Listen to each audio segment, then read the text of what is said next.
Thank you guys so much for coming. I'm already so in love with Lonzo and Zion, and then to meet all y'all extended family, just I see why they're so precious. I see why they have such an incredible tender heart. I knew a little bit of their story before I met with them.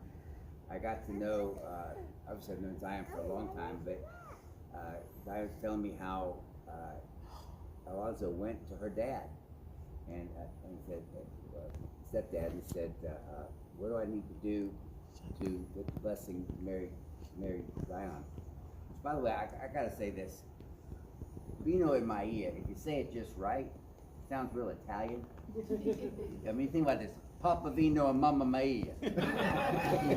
But anyway, he told me, he said, I need you to know that you've prepared for marriage. And so these two, the work they've done and the work they continue to do in counseling, I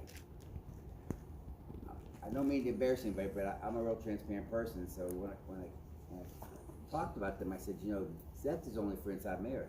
And they said, PJ, we know that. And I said, yes, ma'am, I'm sure you do. And then Zion said something to me. She said, when AJ came along, we said, we're going to walk in sexual purity. And so for 2 years, they haven't had sex. Yes, that's 2 years. Sleeping in the same bed. Yeah.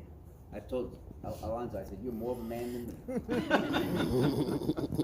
I said, we decided that we want our son to know that we're going to walk with Jesus in all purity. And so again, I'm being real. I said, well, let's get y'all married. We can finish the counseling later. You're gonna wait 2 years. So I'm just so proud of these two. I've probably done hundreds and hundreds of weddings, and it doesn't take long as a pastor to see inside the heart. Right.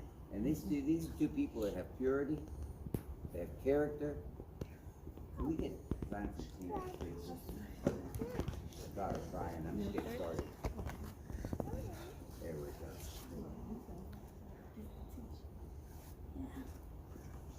So before we do the vows, I asked them to share from their own heart, and I want to read to you some of the stuff of what they said. They had a bunch of great stories, which I wish I could have told all of them. Most of you know about their whole high school time and pretending to dance around and finally get together. So I'm going to skip the stories and just go right to 3 other things they said. I said, please tell me 3 or 4 things that you think are attractive or wonderful about the person you're marrying today.